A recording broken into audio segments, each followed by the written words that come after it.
Hi hello welcome back to my channel that is అత్త అల్లుడి వంటలు. ఇవాళ మనం చేయబోయే రెసిపీ అయితే ఆలూ పరాటా అండి. దానికి కావాల్సింది 2.5 కప్పుల గోధుమ పిండి తీసుకొని కొంచెం ఉప్పు వేసి ఆయిల్ కూడా వేసుకొని ఒక పావు కప్ అంతా పెరుగు వేసుకున్నాను. పెరుగు ఎందుకంటే మనం పెరిగేసి పిండి విసుకుతే చాలా సాఫ్ట్గా వస్తుంది, రొట్టెలు అనేది చాలా సాఫ్ట్గా వస్తాయి. కొంతమంది పాలు కూడా పోసుకుంటారు, కానీ పాలకన్నా పెరిగేసి పిసుకుతే చాలా బాగా వస్తుందండి, రుచి కూడా బాగుంటుంది. నేనైతే పిండి మొత్తం ఫస్ట్ పొడిగా అంతా పెరిగేసిన తర్వాత పొడిగా అంతా కలుపుకున్న తర్వాత సరిపడా నీళ్ళు వేసేసి పిండి చపాతీ పిండిలా కలిపి పక్కన పెట్టేసుకున్నాను. ఈలోపు ఇట్లా మెత్తగా కలిపి ఒక హాఫ్ అన్ అవర్ మూత పెట్టేసుకున్నాను. పెట్టేసుకున్న తర్వాత ఒక చిన్న ప్యాన్ అయితే స్టవ్ మీద పెట్టేసి దాంట్లో కొంచెం ఒక స్పూన్ అంత ఆయిల్ వేసుకొని ఒక 5-6 పచ్చిమిరపకాయలు, ఒక 2 ఇంచులంత అల్లం ముక్క, కొంచెం కొత్తిమీర వేసి లైట్గా ఫ్రై చేసుకున్నాను. లైట్గా ఫ్రై చేసి పచ్చిది కూడా వేయొచ్చు, కానీ చాలా ఘాటుగా ఉంటుందండి ఇది. కొంచెం ఫ్రై చేస్తే టేస్ట్ బాగా వస్తుంది. కొంచెం లైట్గా ఫ్రై చేసుకోవాలా. ఫ్రై చేసుకుని ఈ పక్కన కుక్కర్లో అయితే 3 ఆలుగడ్డలు ఉడకబెట్టేసుకున్నాను నేను. ఏదైతే పచ్చిమిరపకాయలు, అల్లము, కొత్తిమీర ఫ్రై చేసుకున్నామో అది రవ్వంతా ఉప్పు వేసేసి అది దంచి పక్కన పెట్టుకున్నాను.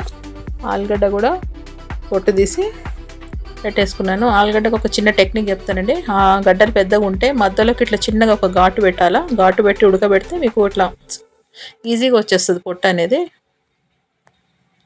మనం ఉడకబెట్టే ముందే ఇట్లా మొత్తం రౌండ్గా ఘాటు పెట్టి ఉడకబెడితే పొట్టు అనేది ఈజీగా వచ్చేస్తుంది. తర్వాత ఆలు స్మాషర్తో మొత్తం స్మాష్ చేసి పెట్టేసుకున్నాను. నీట్గా ఇట్లా స్మాష్ చేసి పెట్టుకున్న తర్వాత ఈ పౌడర్ ఏంటంటే జీలకర్ర, సోంపు, ఇంకా ధనియాలు 3 కలిపి డ్రై రోస్ట్ చేసి పౌడర్ చేసుకున్నాను. ఆ పౌడర్ ఒక పావు స్పూన్ అంతా ఆమ్చూర్ అండి, ఆమ్చూర్ పౌడర్, అదే డ్రై మ్యాంగో పౌడర్. తర్వాత కొంచెం ఉప్పు వేసేసుకొని కొంచెం వాము తీసుకొని అది కొంచెం ఇట్లా క్రష్ చేసుకోవాలి. క్రష్ చేసుకుంటే దాని లోపల ఉన్న ఫ్లేవర్ మొత్తం ఎన్హాన్స్ అవుతుంది. అది కూడా వేసేసుకున్నాను. వాము కూడా వేసేసి మనం ఏదైతే పచ్చిమిరపకాయ, అల్లము, కొత్తిమీర దంచి పెట్టుకున్నామో అది కూడా వేసేసుకున్నాను. వేసుకున్న తర్వాత ఒక చిన్న సైజు ఉల్లిపాయ చాలా సన్నగా తురుముకోవాలి కాదు, కట్ చేసుకోవాలి.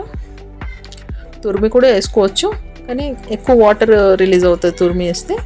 చాలా సన్నగా కట్ చేసి వేసేసుకున్నాను. వేసిన తర్వాత అంతా బాగా కలిపి లాస్ట్ కొంచెం కొత్తిమీర కూడా వేసేసి మళ్ళీ ఒకసారి మొత్తం మిక్స్ చేసేసుకొని ఇట్లా బాల్స్ లాగా రౌండ్ బాల్స్ చుట్టి పెట్టేసుకుందాము.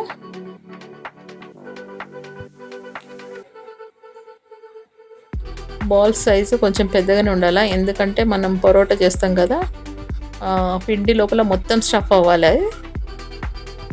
అంత పిండి చూసారా, ఒక హాఫ్ అన్ అవర్ తర్వాత ఎంత సాఫ్ట్గా అయిందో. సాఫ్ట్గా ఉండాలండి పిండి, సాఫ్ట్గా ఉంటేనే పరాటా మనకి మంచిగా వస్తుంది. తర్వాత కొంచెం పొడి పిండి వేసేసి కొంచెం చపాతీలాగా ఒత్తుకోవాలి. చపాతీలాగా ఒత్తుకున్న తర్వాత దాని లోపల మనం ఏదైతే అది ఆలుగడ్డది మిశ్రమం బాల్స్ లాగా చేసి పెట్టుకున్నామో అది దాని లోపల పెట్టేసి స్టఫ్ చేసేసుకుందాము. ఇది మనం ఒక 2-3 రకాలుగా చేసుకోవచ్చండి. ఒకటి ఏంటంటే సన్న చపాతీలు 2 చేసుకొని మధ్యలో ఈ ఆలు మిశ్రమం పెట్టేసి 2 చపాతీలు ఒకదానిపైన ఒకటి పెట్టేసుకొని ఆ టైప్లో చేసుకోవచ్చు, ఈ టైప్లో చేసుకోవచ్చు. ఒక 2-3 రకాలుగా చేసుకోవచ్చు. ఇది మొత్తం క్లోజ్ చేసేసుకోవాలా, బయటికి రాకుండా. పిండి సాఫ్ట్గా ఉంటే ఇట్లా మంచిగా నీట్గా క్లోజ్ అవుతుందండి. స్టఫింగ్ అంత లోపల ఉంది కదా, కొంచెం లైట్గా ప్రెస్ చేసుకుంటా చపాతీ ఒత్తుకుందాం. మనము ఏంటంటే లోపల ఉన్న ఆలు మిశ్రమం బయటికి రాకుండా చూసుకోవాలా. కొంచెం పొడిపిండి ఎక్కువే పడుతుంది. పొడిపిండి వేసుకుంటే కొంచెం ఇట్లా లైట్గా చపాతీలాగా ఒత్తుకోవాలి. చూడండి ఇట్లా చపాతీ రెడీ అయిపోతుంది. అది తవ్వ వేడి పెట్టి దానిపైన చపాతీ వేసేసుకొని కాల్చుకుందాము. అది నెయ్యితోనైనా కాల్చుకోవచ్చు, కానీ నేనైతే నూనెతోనే కాలుస్తున్నాను.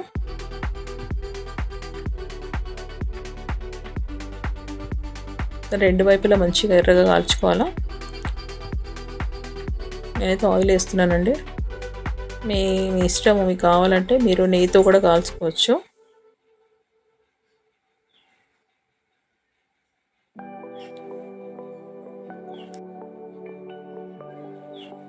మంచిగా రెండు వైపులా కాల్చుకుందాము. కాల్చుకున్న తర్వాత తీసేసి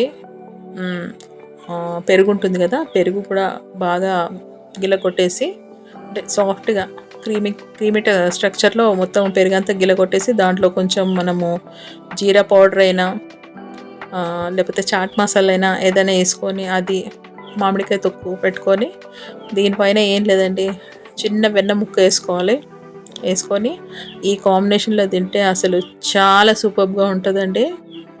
మీరు ట్రై చేసి చెప్పండి ఎలా వచ్చిందో. డెఫినెట్గా కామెంట్ బాక్స్లో పెట్టండి మీకు ఎలా వచ్చిందో. చూడడానికి ఎమ్మీగా ఉంది, తినడానికి కూడా ఎమ్మీగా ఉంటుంది. ట్రై చేయండి, తప్పకుండా ట్రై చేయండి. ట్రై చేసి కామెంట్ రూపంలో తెలిపండి నాకు. థ్యాంక్స్ ఫర్ వాచింగ్ అండి. కొంచెం సపోర్ట్ చేయండి నాకు. కామెంట్ చేయండి, సపోర్ట్ చేయండి, షేర్ చేయండి, సబ్స్క్రైబ్ చేయండి. థ్యాంక్స్ ఫర్ వాచింగ్ అండి.